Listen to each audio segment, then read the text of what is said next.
failed to be pardoned, he used Psalms 25. When David prayed for God's direction, he used Psalms 25. He kept using the same one, and it worked for everything. Okay, so these prayers made their way into the Bible passages. Many of the great teachers and authors of the New Testament actually quoted Psalms in their own lectures, letters, and prayers. So, Paul quotes Psalm 19 as proof that Israel has heard the gospel. Okay. Let's see. I'm skimming over this. Okay. This gets pretty deep.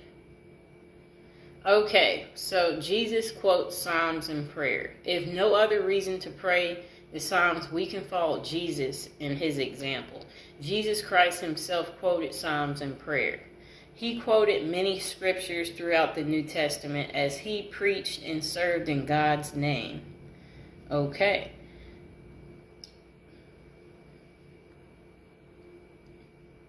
When Jesus hung from the cross, he said, my God, why have you forsaken me? And, Jesus is actually quoting Psalms 22, in which David laments over God forsaking Israel. He quotes a psalm of suffering and of glory, a picture of the gospel. Then, before he takes his last breath, Jesus quotes a psalm again. Okay. We see Jesus crying out loud, Father, into your hands I commit my spirit. Just before taking his last breath, this too is an important quote from a Psalms in which David followed a theme of trust and redemption. Psalm 31 says, into your hands I commit my spirit. You have redeemed me, O Lord, faithful God. Okay. This is a lot. So the benefits of praying the Psalms. When we read in the Bible, we can bring about even more benefits when we also pray the Bible. Praying the Psalms is a special way of praying the Bible because the Psalms are already written directly to God. Praying Psalms to get comfortable with prayer. If you're just beginning your prayer life, communicating in the way of Psalms can take some getting used to. Not knowing what to expect or how it can feel can get in the way of the peace prayer can ultimately provide. It helps to remember that prayer is simply communication. It's establishing a connection and welcoming interaction with God. It helps think of it like reading a poem to someone you admire or care about. It may not match the way you converse with them over lunch, but it is to communicate your adoration and appreciation. Through prayer, God ensures us the opportunity to tell him concerns, worries, requests, or praises, and anything else on our minds. The Psalms helps us. So, when things are hard, we're unsure how to pray, we can look to the Psalms for words that resonate with our current experiences. Using the Psalms to pray also gives us an opportunity to grow in knowledge of God through his words. So praying Psalms helps us express our pain. Okay?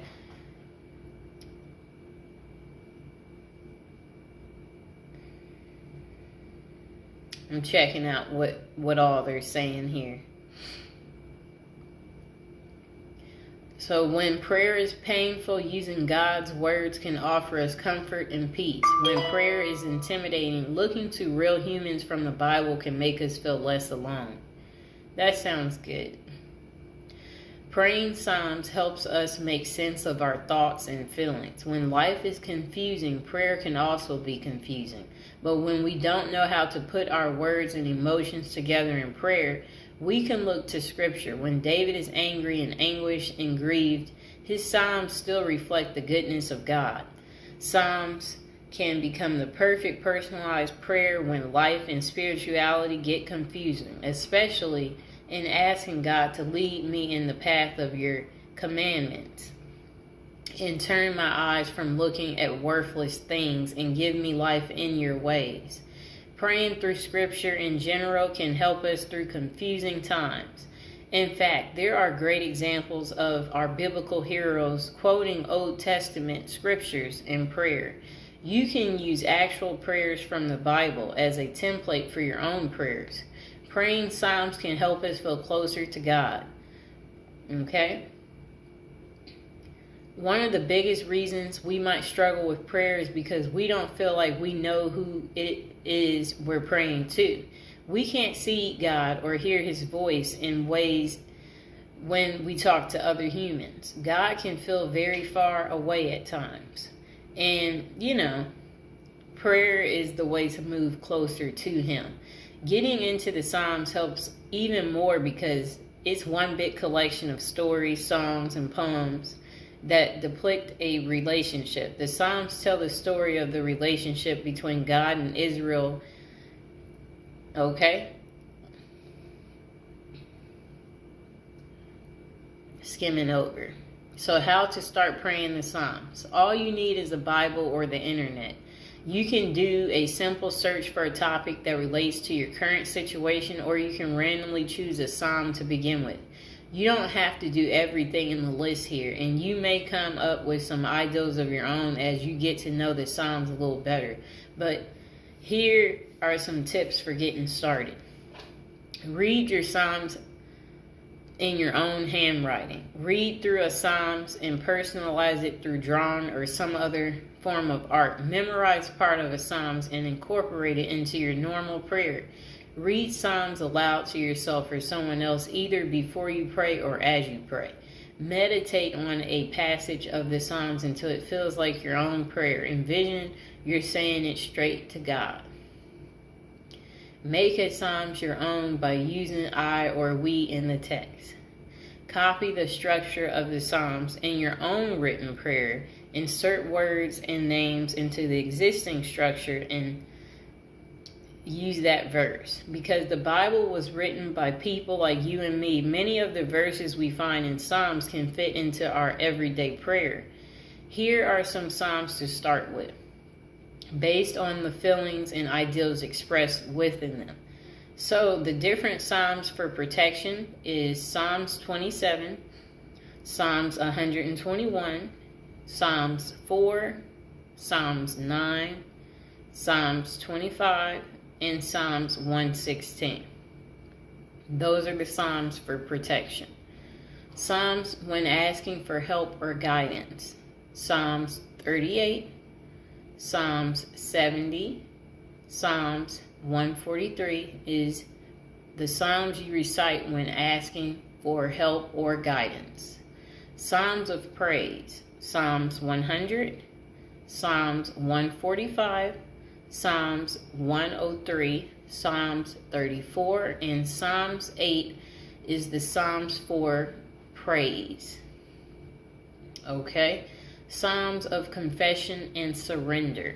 Psalms 38, Psalms 130, Psalms 51, and Psalms 32. Whether you're just beginning your prayer journey or whether you already pray several times a day, praying through the Psalms can enrich your prayer life in ways you might not expect. Some of the most beautiful poetry of the Bible can guide us into new experiences with the God who created us and loves us dearly. Start praying through Psalms today. It's a great way to accompany your own online Bible study. So I hope you now know how to use the Psalms to pray. And here we go right here. This book is called Success Empowered Through Psalms.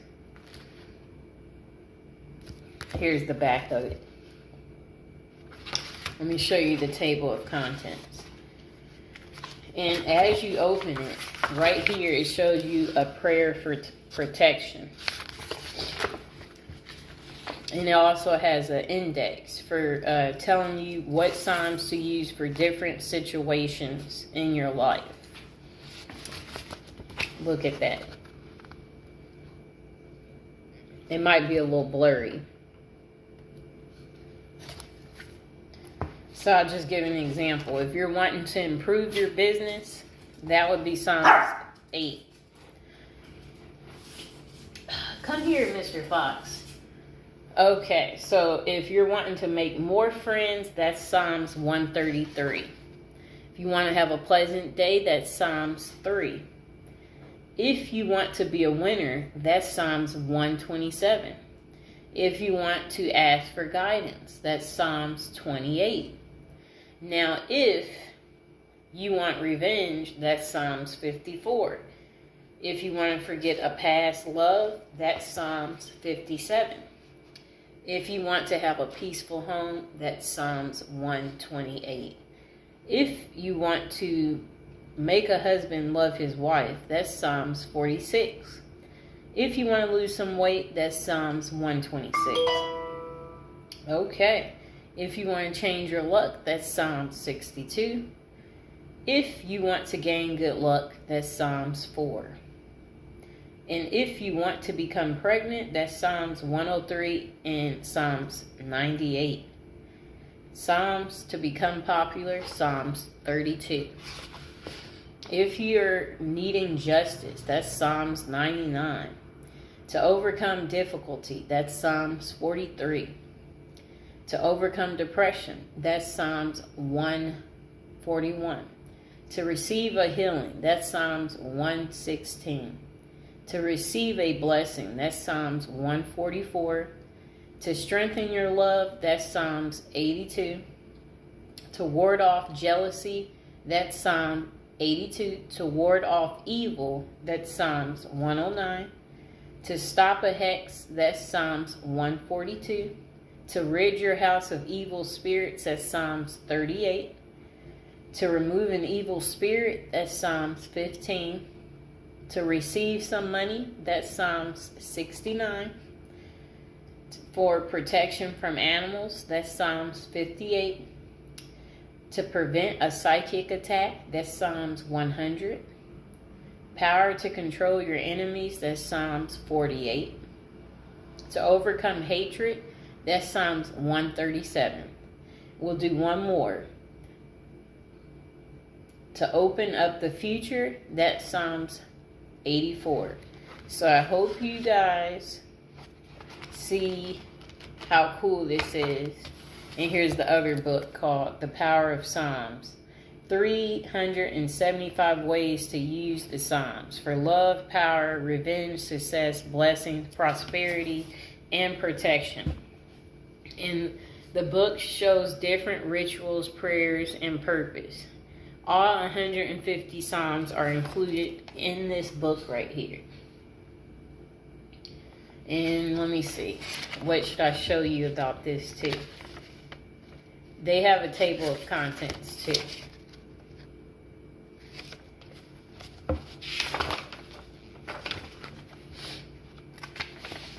Okay, so their table of contents are similar where it'll give you example, like list all the Psalms for if you need protection or, you know, to better your health. It has like the Psalms listed to attract love, for gratitude, answer to your prayers. If you've lost faith, it tells you what Psalms for that. Yep, it has all that in here. Whoops. And notice I have this stuff highlighted because you can do that too.